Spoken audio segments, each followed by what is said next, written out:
Thanks everybody for being here. For me, this is going to be like my favorite topic. I love nerding out on data. So I wanted to talk to these guys. We got an amazing panel, so I'm glad everybody's here. I've got Bill Meese from E1 is here. I got Randy Nichols from Force Media Management, Ryan Downey from Superhero Artist Management, Vivian Wang, who is an adjunct professor at USC, and Mike Mowry, of course, is here from 10th Street Entertainment. Ryan, let me start with you, if you don't mind. What's the big opportunity with data that most developing artists, at least, they miss?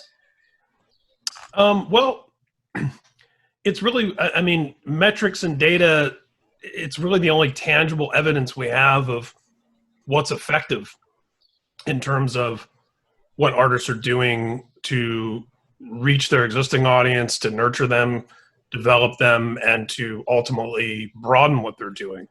I think, you know, in years past, prior to, say, maybe that long tail idea that came around in, you know, the early 2000s, mid 2000s, the idea was just total blanketing of everything, right? Like just an all-out blitzkrieg with your marketing, where you're just trying to get to as many people as possible at all times.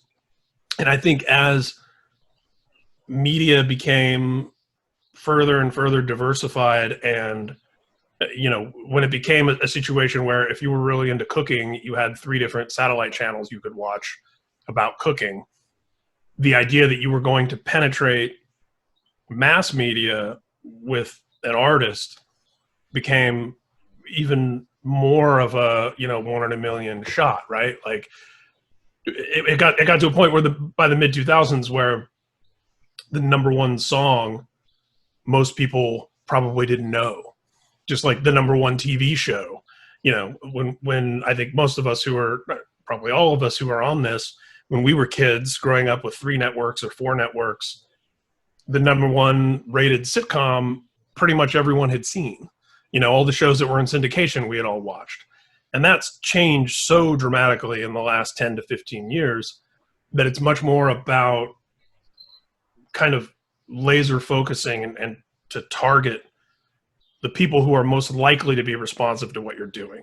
You're not trying to reach everybody anymore because it's virtually impossible. You're trying to reach, you know, a very specific demographic that is going to be turned on to your movie or your book or your band. So I think, you know, the constant chasing and refining of data is really the only tool that you have to know what's working and what isn't working. You know, you can, it's tangible results about the effectiveness or ineffectiveness of different strategies. So I think it's probably the most important thing, aside from the #1 most important thing, which is making something that you love and feel passionate about that other people might connect to. Bill, I see you nodding there. Have you seen a growing acceptance at E1 of data and using it? And how are you guys using it today? What's something that you're doing now that you weren't doing, say, 5 years ago? Well, 5 years ago, I feel like in our world is a lot longer than it feels like, right? But 5 years ago, we literally weren't doing anything that we're doing now. And, you know, this stuff moves so quickly that, you know, even 6 months goes by and, you know, certain things can change, certain trends can change, certain bellwether data points, as we talked about, will change. But I was nodding because Downey hit it on the head. It's not so much about, you know, slicing data for the sake of data. It's slicing data for the sake of the audience, and segmenting out that audience into, you know, hyper segmentation, which you then can hyper target. And yeah, that's it. Well, Vivian, I know that a lot of people get scared when they hear that they're being narrowcasted to, or that people are you know, was it the Facebook ran into trouble when turns out that a lot of their data was being used to really, really target, micro-target individuals. Should people, as fans, should they be frightened of this, or is this as beneficial as it is detrimental? Well, I think speaking personally, it is, yeah, I think fans and consumers should be wary of their data online and how it's being captured and used. And I do want to pull on like that thread that Ryan and Bill were referring to, is that absolutely data is supposed to help you target your fans. And just to, again, like pulling that thread a little bit, it's all about increasing a consumer's willingness to pay, right? So you have a threshold of what a person's willing to pay, like say for a concert ticket. And then you have what it costs for that product. And that gap is your profit. So it's not only just about using data to like target and find those people, but how can you bring more value, like push that threshold of that consumer's willingness to pay, so that you could not, it's not about like everyone's grabbing at $1. It's about creating more value using data. So there's $100 that everyone can split. And I think that's what we're seeing, the level of data we're able to collect and use help us create more value, not just find the value, but create more of it. You know what I mean? So is that, would you say that it's, from your experience, and perhaps you haven't seen this firsthand, but would you suspect that getting a fan from, say, spending $25 to instead spend $75 is a lot easier or more difficult than getting someone who wouldn't spend anything to spend $1? Right. I think, yeah, that's exactly what I'm saying. Gotcha. And so, like, would you look at data then as an area of opportunity for maximizing an artist's already existing fan base, and that being more valuable than, say, trying to develop a fan base? Well, I think developing and maximizing are like the two sides of the same coin, right? So for a developing artist, like using, especially when it comes to the streaming data, what Spotify is able to provide, and I'm sure you're going to touch on this, Paul, so I don't want to like go too deep into it, but it can absolutely help you see what's working, what's not working, and again, provide more value in terms of music that not only the artist loves to create, but their fans love to listen to. Awesome. Randy, do you need a lot of data for it to be actionable? Yeah, you don't need a lot of data. You need the right data. Like that's what's most important. And like I've just recently, as an example, was launching some new T-shirt designs for an artist working with a merch company that doesn't have a great data portal.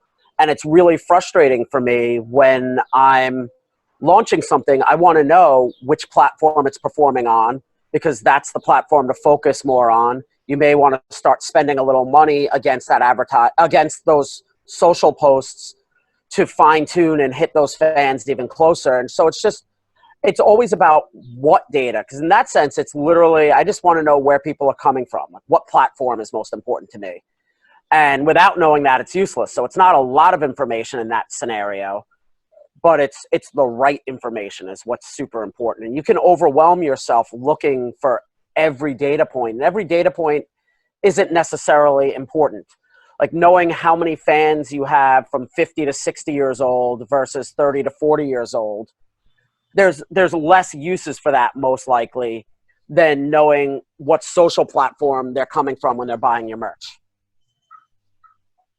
Well, can you go into that a little bit more? Because I think that's really interesting. Like, I guess my question would be, how often is it that the data that you find useful comes directly from the place where you're looking to sell or looking to spend or looking to, you know what I mean? Like, is Facebook the best place for Facebook and Instagram data?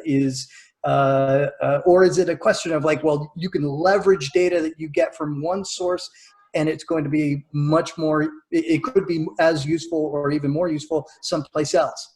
Yeah, I mean, one of the things I love at looking, like using Shopify as an example, looking at your analytics dashboard within Shopify when you're launching a new merch item, it's so interesting because you can look at it and go, okay, that Instagram story is what's driving traffic. But sometimes it changes depending on the act, depending on the message, depending on the platform, how engaged people are on a certain platform at a certain time.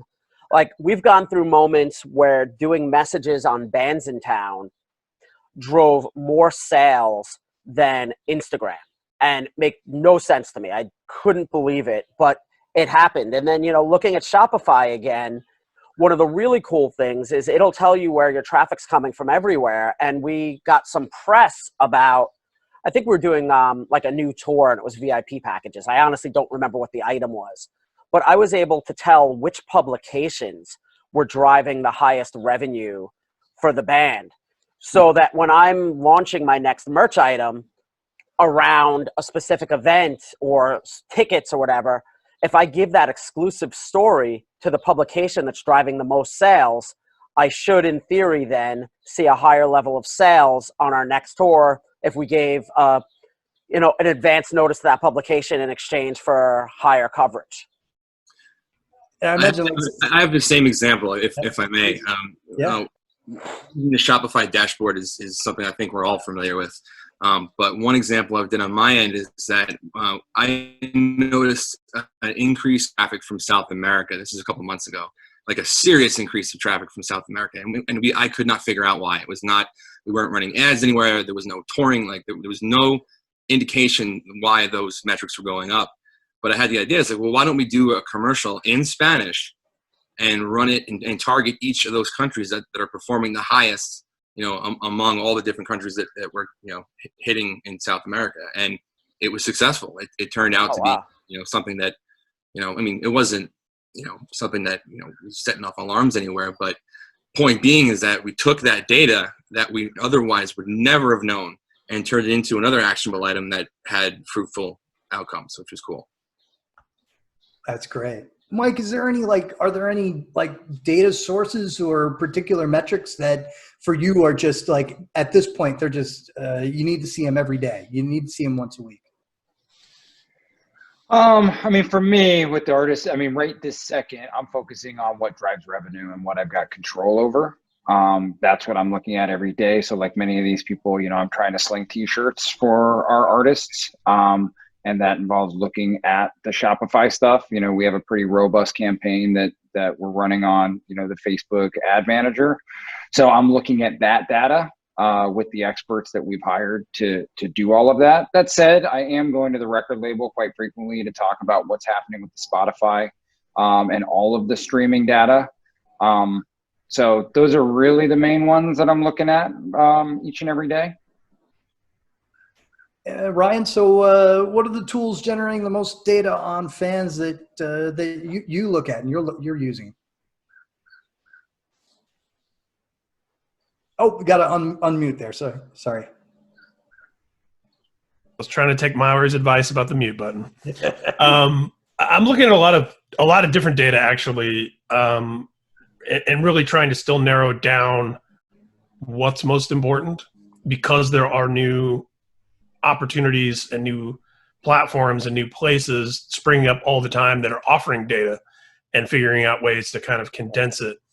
And I think one of the reasons why I'm on this chat is because of the industry newsletter that I've done for the last 10 plus years. And that really began at first as an email that I was sending to people in the bands that I was managing at the time, that was really trying to provide context, because everyone then was specifically focused on record sales, and there was an increasing focus on first week sales. What's our album going to do the first week it comes out? And I started sending that around, gathering up record sales from comparable bands that were traveling in the same scenes as the bands I was working with, as a means of saying, okay, in our little circle of the music business, it's not doing you any good comparing yourselves to massive pop artists or hip hop artists or legacy rock bands. Here's more of an apples to apples. These are your peers and contemporaries and bands you're on tour with. This should give you and me a better indication of kind of where things stand for you. And that developed over time from maybe 15, 20 people that I was sending that email to every week to, more and more people were saying, hey, I heard there's some kind of email you send out. Can I get on that? And then as that grew, I started looking at different data as what they call pure sales has become less and less relevant. I started adding different things that I was throwing in, whether it was social media and so on, and even as that was kind of taking off. And it was actually a conversation that was led by Mike Mowry somewhere around 2012 or something. We were at a show in LA, and Mike and I and 10 or 11 colleagues who were booking agents and record label staffers and tour managers and just various people from our corner of the industry were sitting around a table, and something about my email newsletter came up, and I made kind of a dismissive comment about like, I spend a couple hours on that every week, and it feels like pissing in the wind. Like nobody's paying me for it.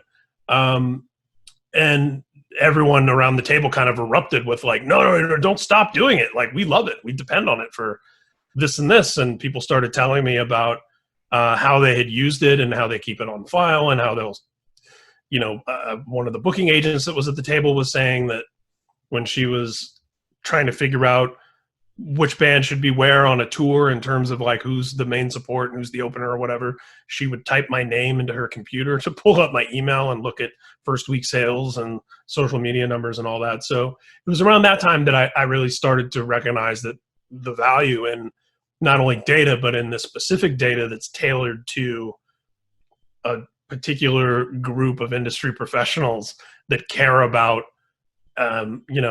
X number of bands that fall into whatever criteria. Because that's something that, as time has gone on, and obviously I'm talking a little bit ancient history, but it's only proven to be increasingly true how important it is to be able to tailor the data, right?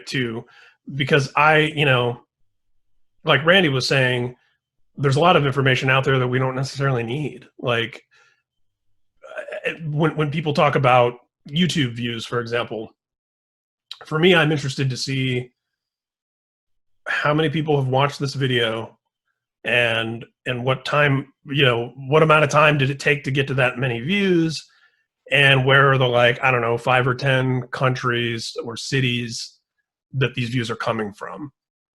I don't need necessarily how many likes, how many dislikes, how many subscribers does the channel have versus how many, it's great to me that all that data is available, but I know that the hard and fast stuff that I want to look at to get a sense of where things stand is really more simple than that. The problem that I run into is working in a very genre specific area. A lot of, whether it's the Rolling Stone Artist 500, which they started recently, or the YouTube music charts that they provide, or services like Chartmetric, a lot of great platforms that are out there. They're doing everything, So Spotify, for example, every week you can go look at a Spotify chart and see the biggest songs and the biggest artists. But because rock and metal music and punk music, which I think most of us work in, doesn't compete with the bigger stuff, it doesn't even make those charts.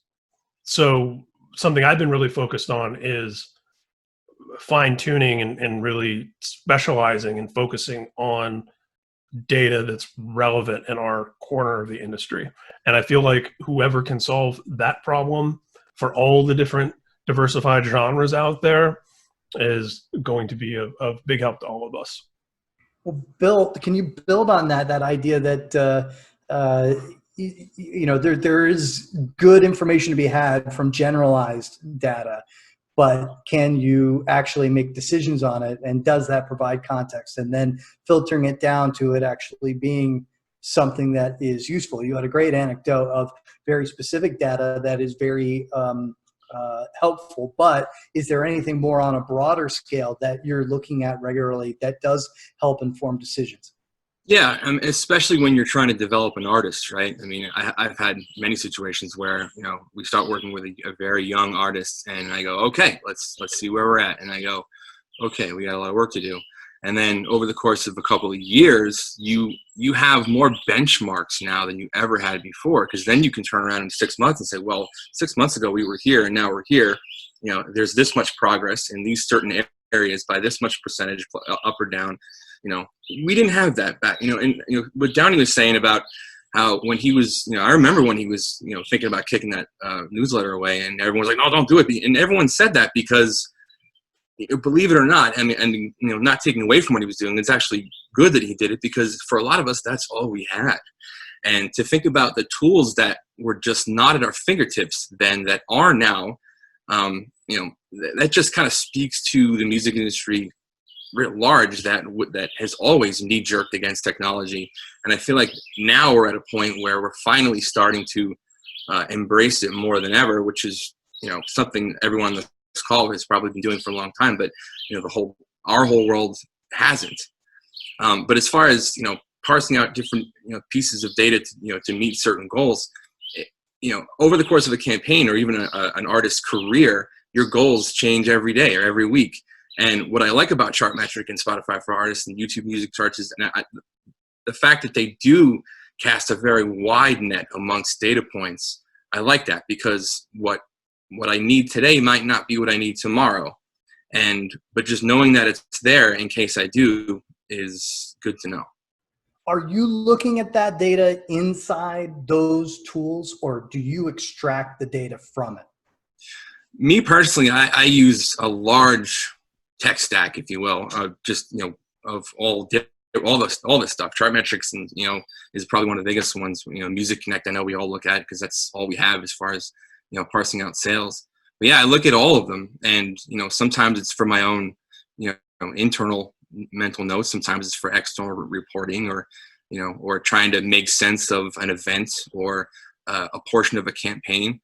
But I like having all that data spread out. It's almost like a giant cupboard in a way, where you can go in and pick out the ingredients you want to try to make something.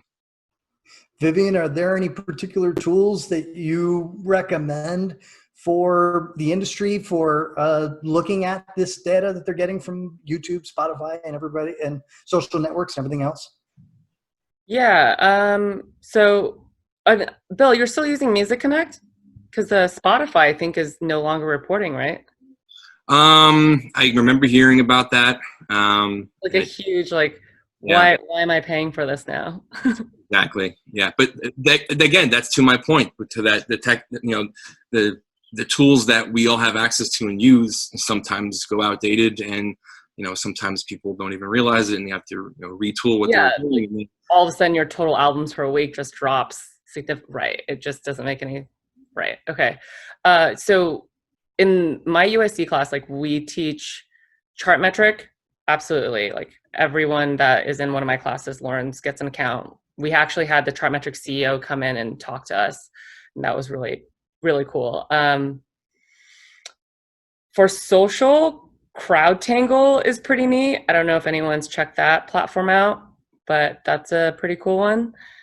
And then Music Connect, or used to be. I mean, I guess it's still useful for radio, but for anything else, I don't really see a ton of value in that, unfortunately, anymore.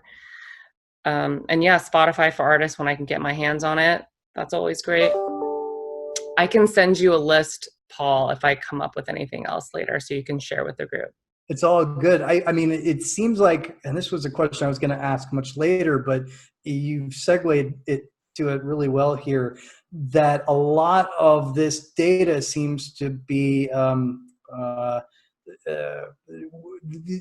people in the industry don't have direct access. It's behind gates that industry needs to purchase their way to get through, if they even can.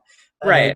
Seems like it's been a missed opportunity. Are there any places besides, say, putting cookies on a website where the industry can do a better job of getting data directly from fans and utilizing it? And I mean, this part makes me really upset. I don't know if you can tell. It really breaks my heart that independent management companies, smaller artists, are unable to get access to their own data in a scalable way, because frankly, it is expensive to build ETLs to ingest the data. It is expensive to have a data analyst clean the data and then make it useful for the decision makers like you. So that's why it's historically large corporations are the ones that are able to build these tech stacks and actually utilize the data. Unfortunately, the only thing that I can think for the indies, the independent management companies out there, to be able to scale the data is just to like export the data out of Spotify, put it into a Google Drive, build your database in Google Sheets. Like that's the only thing that I can think of that you guys could use, which is really kind of is what it is. I don't even know if Google Sheets do pivot tables, but It does. okay, good. Because about half the audience just said, "I'm out now." He said pivot tables. I'm out. Yeah. So, Randy, what tools are you using to aggregate all of these various data sources, or are you just looking at, like Bill's talking about, having a cupboard where you just pull the ingredients that you need? Yeah, Vivian kind of nailed it. Me being one of those indie managers, I'm just kind of hacking my way through, logging into each individual platform, digging through it when I'm working on a project that I need information on, and just trying to extrapolate whatever data I can from my years of experience of working in the industry to decide what the best actions are to take. So unfortunately, I don't have, these great stats that are going to give me this amazing reports. But at the same time, I've found that, thankfully, most of my artists are involved with, like, say, a Live Nation or an AEG when it comes to touring.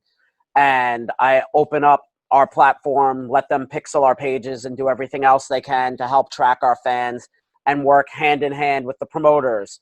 And then I'll work hand in hand with the labels, and in the same way with merch companies. And ideally, if I'm working with the right partners who are managing their data correctly, it's not as bad of a situation as Vivian was describing, but it is frustrating that I can't do more.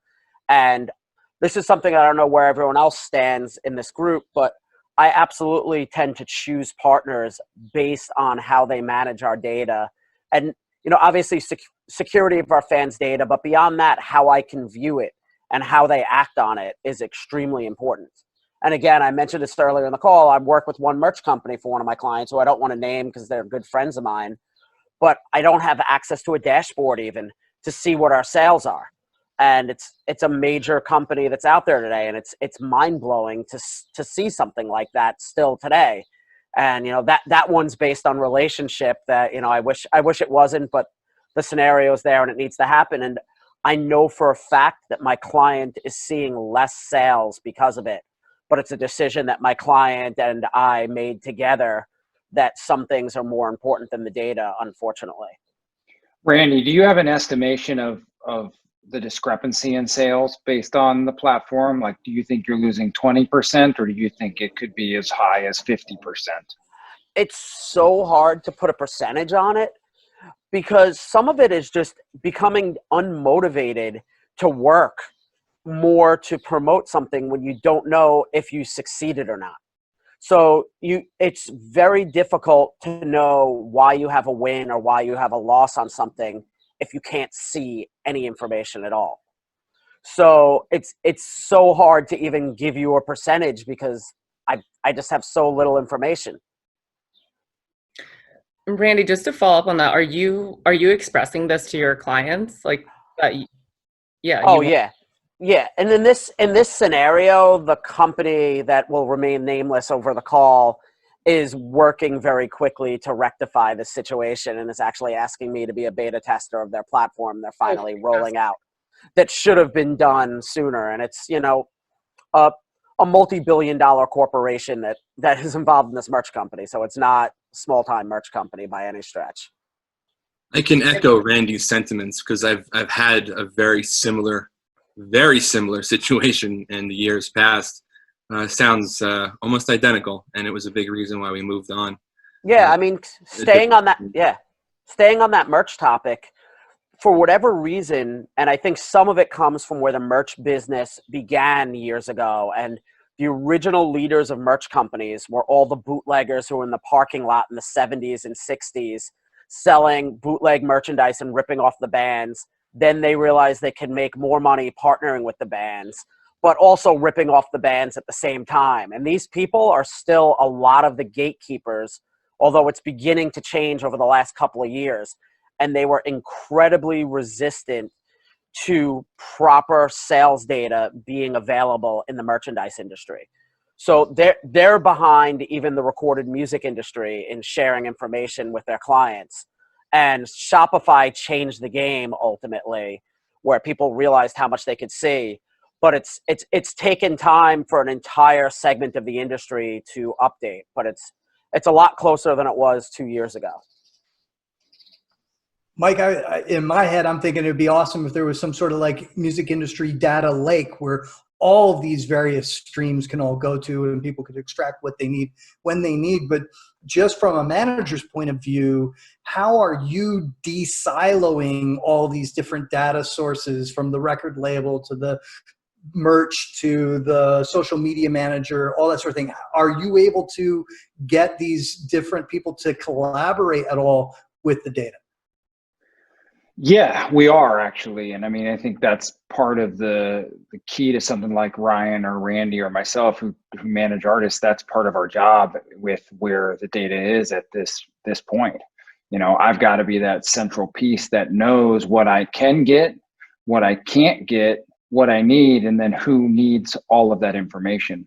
I love the idea of the lake. I mean, you know, when Ryan first came up with his industry email, which has continued to develop and is such a resource, I think that's a start. It's somebody like that taking these points, but as you can see, there's so many. And, one of the things that I've always wanted, right, when SoundScan was such a big thing, as Ryan was alluding to, I was managing a lot of bands that weren't selling CDs yet, but we were selling merchandise.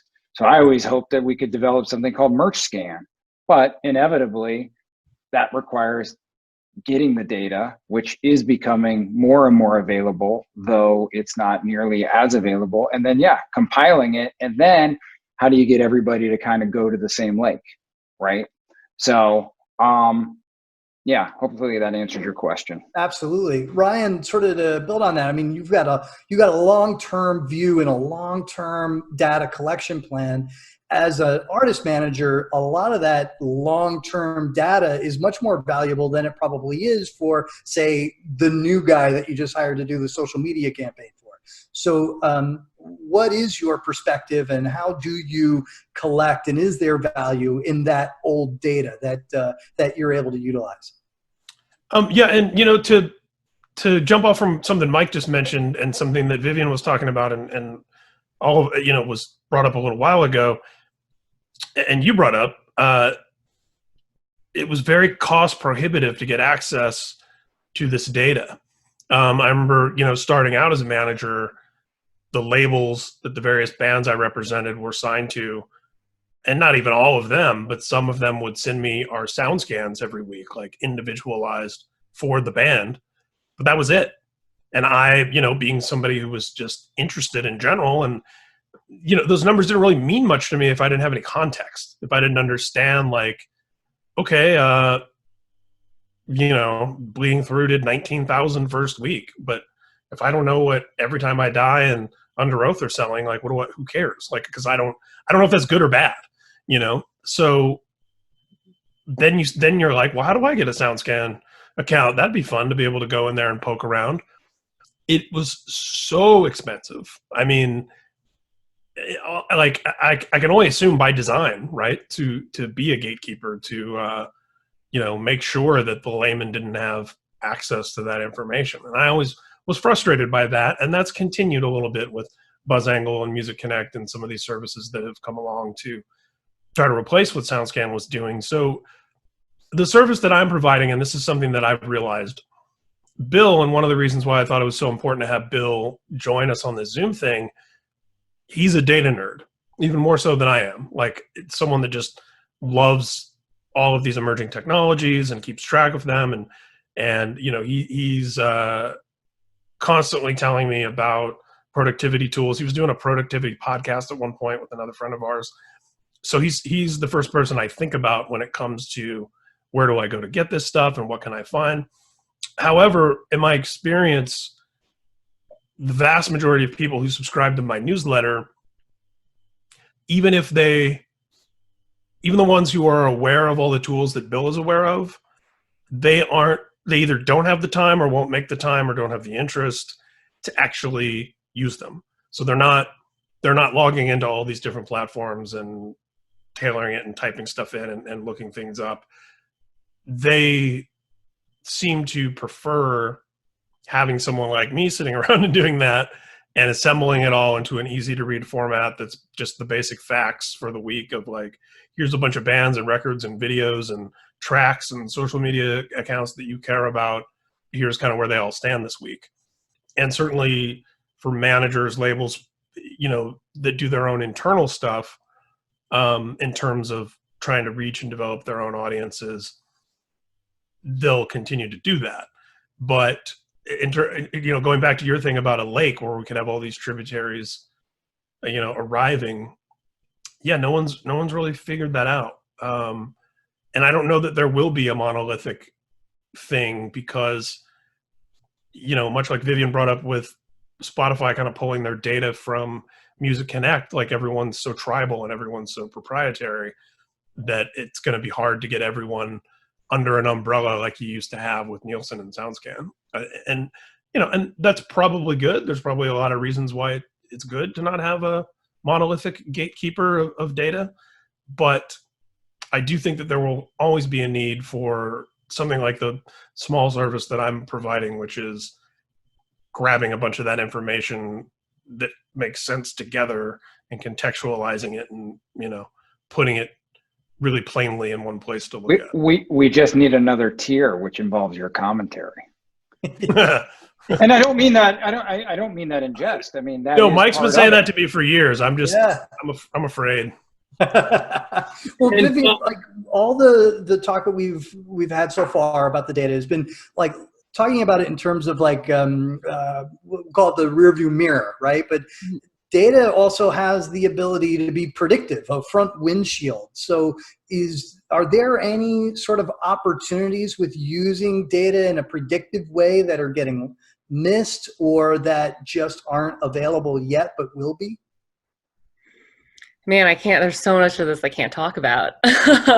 So, yeah, I mean, short answer, yeah, like we're definitely, I mean, there are definitely efforts being made to do cool things, machine learning, neural network models to predict a variety of KPIs, right? So like streaming, I would imagine Spotify would probably be working on that.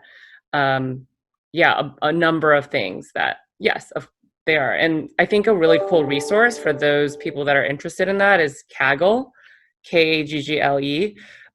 They have data sets there for you to pull and places. There's even like step-by-step guides on how you would start building something like that. I suggest to my students Data Camp as well.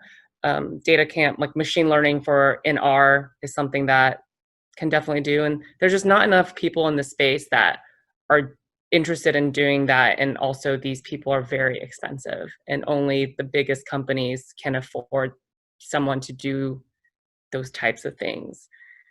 I always tell my students, I always poke them for their final project. They have to like come up with a problem in the music industry and solve it with technology. So I always tell them that there's such a gap here. If you wanted to start a company that could ingest different sets of data, create connections so you can contextualize, like there's an appetite out there if someone wanted to start that company, like happy to consult. Well, Bill, how do you utilize data during a release rollout in order to iterate your marketing so you have that like Brian mentioned, the first week, the first few weeks, boom. Is that something that you're able to do, or when you have a release rollout designed, it's written in stone and you're not gonna sway from it? No, and honestly, it's not. It shouldn't be as difficult as it really is to parse together all the numbers, particularly U.S. versus global data. I know that's one of the biggest things a lot of us are kind of put our hands up over. It's like, okay, we got all this data, but this was just North America. But the band has toured Europe for 10 years, and they've done X in Germany and X in France. Like, how does that correlate into one big picture, right? Like that should be way easier than it is. But as far as parsing the data during a rollout, me personally, I've taken it from a week by week lead up campaign with a goal by goal kind of strategy. Whereas like, all right, for the next 10 days, we're going to do this and do it this way based on the past data that we've got, gathered from the previous campaign, and then see where we're at. And then what Ryan alluded to early in the call is, okay, let's keep doing what worked and stop immediately what isn't working. And that's kind of the whole point of all this, right? Is to parse out the data and take what's working and leave what isn't. As far as what Downey was saying about tools, like tools are great, and tools will get you. It's like tools anywhere else. Like a good table saw will work better than a crappy one, but it's the archer, not the arrow. And what you do with that data and what you do from with those tools is really what matters. But the thing is too is like for people like us, we all talk about gatekeepers and high barriers to entry as far as cost, which is true. But on the flip side of that, if you're a young emerging artist with no manager like Mike or Ryan or Randy, and you're doing it by yourself, there's more now than there ever has been to get your hands on and dig into multiple sets of data that guys like us when we were all in bands never could have dreamed of. Especially through the platforms themselves. Like I know like the Twitter analytics on their own is pretty damn good from my experience. And yeah, you can spend money on a tool that digs deeper, like like CrowdTangle or Sprout Social or Buffer or something. All great tools, but the stuff that's cost free is still there for young artists to grab. I'm so glad you brought that up, because that's where I wanted to go next. I mean, a number of us are former musicians ourselves, and so from the 90s, I mean, for myself, I remember going out on that first tour, and we had no sales numbers had come in, and we were going out like the week before the album was even coming out. We had no idea if anybody was going to show up or not, because we weren't big enough to sell advance tickets no matter anywhere we were. Nowadays, anybody can look at Facebook and see how many likes they've been getting for weeks and weeks and weeks, or shares on Twitter or Instagram and everything else. Randy, how important has social media gotten to you and your clients in measuring the potential successes of your releases and album cycles? I mean, ultimately, it's the most important thing. No question about it. Social media is where I would say probably like 90+% of all the commerce comes from. It's how we're educating fans. Even if you have a song, I primarily am managing stuff right now that's rock radio bands. So if you're rock radio and have a top 10 song, social media is still more important than that top 10 song at rock radio, just to kind of give a vision to a young artist who thinks being on the radio is the end all be all. Social media is still going to be your primary piece. And then from there, it's just which platform is driving the most. And one of the things I always tell younger artists is have some kind of presence on every platform, but just use what speaks to you and speaks to your fans, because not every platform is going to be right for every artist. Some artists, Pinterest may even still be right for. Not many, but some may. And you shouldn't rule out any type of platform that may be right for you. You may be, you may be a TikToker or even Twitch. Like there's so many different routes to go that, you shouldn't just focus on one social media platform. It needs to be where your right fan base is and focus on that. Mike, I'd seen a thread on Twitter just the other day where they were, I think it was Blasco was asking, do you care to get signed? And everybody's like, oh no, I never want to be signed because they just never been offered anything. But the thing to me that like I read that and I go, wow, if there's one thing that labels and other industry stalwarts, I guess I don't know how else to put it, that the unfair advantage you get at this point are the best practices that Bill is talking about that come from learning from the data, from releasing stuff over and over and over again. Is that the big advantage now that you get from signing to a big booking agency, a big record label, and so on and so forth? It's one of them for sure. I mean, leverage is a component, but if we're talking specifically about the record labels, of course. I mean, part of it is they've built up their own social media platforms to give you a leg up by just launching whatever it is that you're doing.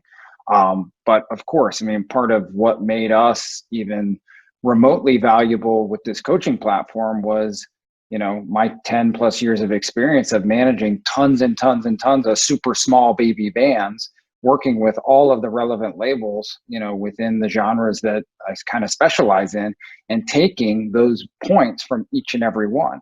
And throughout that entire time, I would take, oh, this label's doing this. Let me take it over to this other label and see if it makes a difference with the artists that were working there. So, but again, as Bill said, I mean, I just about to pick up an artist who has had monumental success online on their own.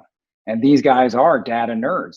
They're hungry for it. They're excited about it. They're even digging in and saying, okay, what is it about this song that's reacting differently than others? Is it the beats per minute? Is it the chorus came in at a certain time? Some of the stuff that we've all kind of trained ourselves to think, but they're actually looking at it within the parameters of what data is available. I mean, this is kind of what you put in is what you're going to get out. You know, one of the reasons I asked Randy if he kind of could estimate that discrepancy is, you know, I feel like with what I'm doing with data right now with, you know, Ice Night Kills is all icing on the cake, right? Like we already have a pretty great business, and now we're going in and honing in on data to see how much of a difference it can make, right? And in a short amount of time, we really started to dig in during quarantine. We're 3 months in, I'm seeing a spike. I'm curious to see how far that can go. And I really love what Vivian said. I hadn't even really come at the data with how do I get that, you know, bridge that gap that she was talking about between whatever, you know, what somebody's willing to spend. I hadn't even really thought of it in that capacity until this panel. So thanks for that. Ryan, there's a few things I would love to ask you, but we're running short on time. But like, is there, when Mike talks about like using data to what ultimately affects even the creative process for your for artists, is that something that artists should be doing more of, or is that like sacrosanct? You just don't go there? I would say it varies artist to artist in terms of what they're comfortable with and what they feel like is part of their expression. I mean, you know, the punk rock part of me that I think probably all of us on here share to some extent thinks that's anathema. But at the same time, one could certainly argue that it's not any better or worse than looking at any other kind of metric.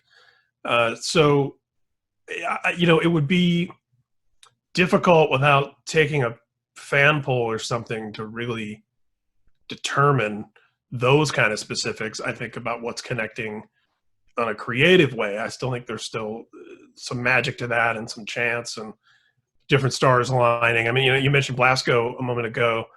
I actually did hour and 40-minute long Zoom with him today for something different.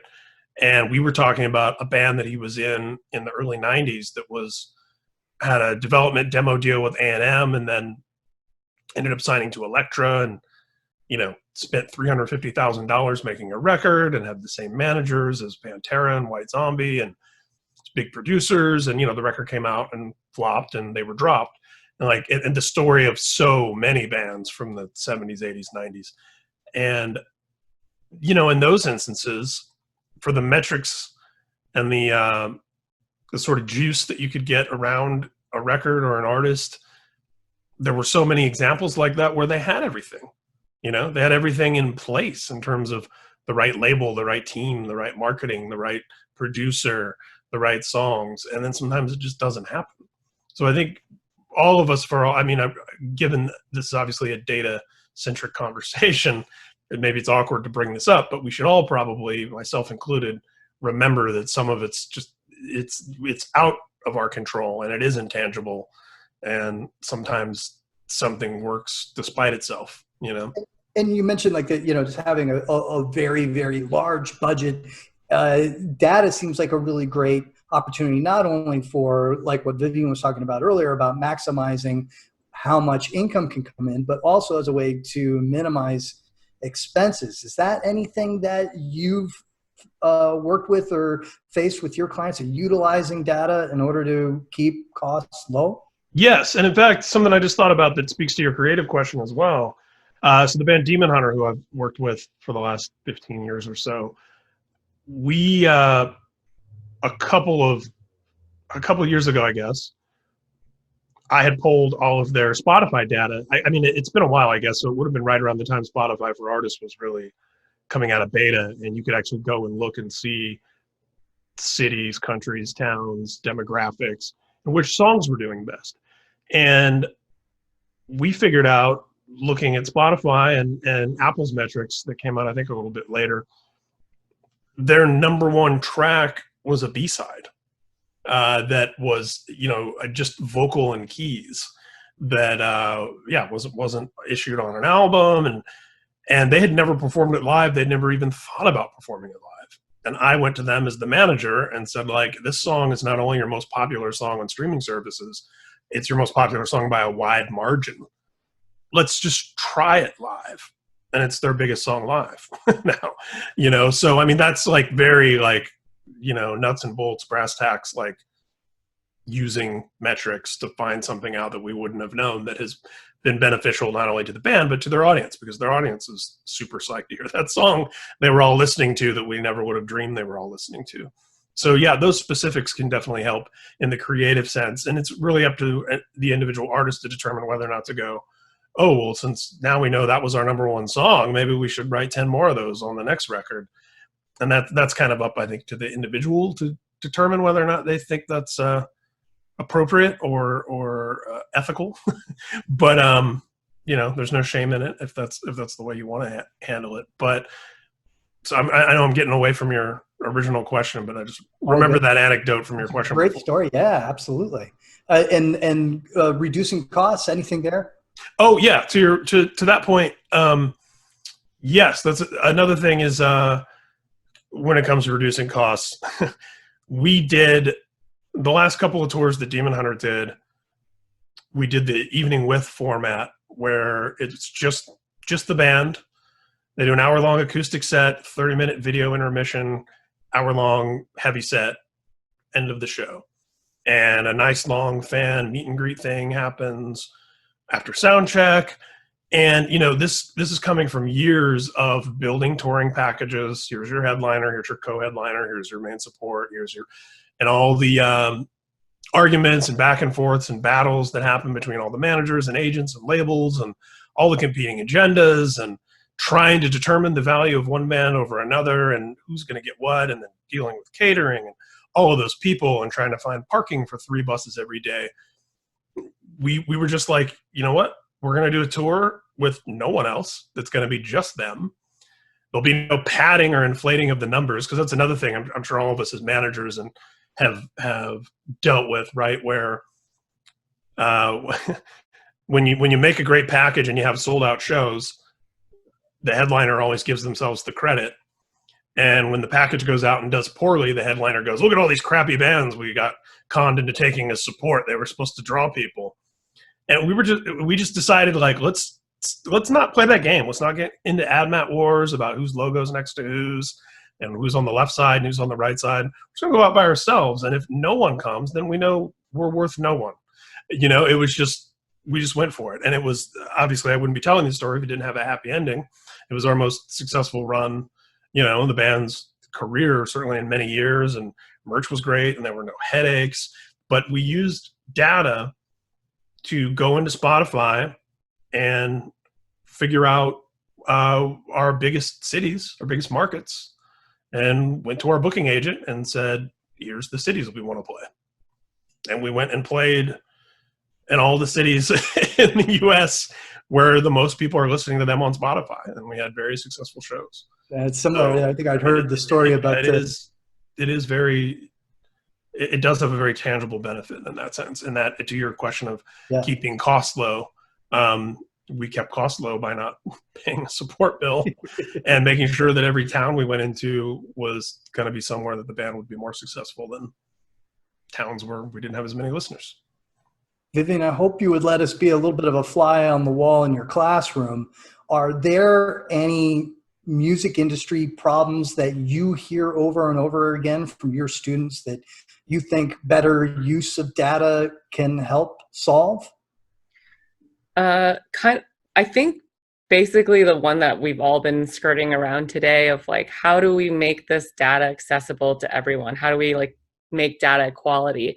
Because the more that we expose everyone to data via tools, the sooner like our industry is going to pick it up and be more fluent in it. But I think it's like a cause and effect. There's not any tools out there really for all the indie managers, which is the majority of the music world. Spotify, is going to be producing a lot more club and touring acts than giant arena acts, just with their initiative of, however many million, I don't remember a million artists on Spotify, but like that, to sustain on that platform, it's going to be a lot of the smaller acts. So I would hope that you all as managers are pushing on your ends to get these tools built, so that this data can be made more available to everyone. Bill, what's your biggest pain point? What's the thing that you wish you had in your arsenal? Well, like I said, the U.S. versus worldwide thing is a big one, but maybe not. In addition to data equality and data access, is kind of data education in a way, especially for young artists and young managers who, have no foundation at all. Not that we had any foundation. We all learned trial by fire, but learning which data is viable and good and in what situation, and learning what data isn't. And one example I deal with all the time, and I'm curious what the rest of you guys think, but Spotify monthly listeners is one that I run into quite a bit. And, my personal opinion is that, your monthly listeners it's volatile, right? It rises and falls based on playlisting or this and that.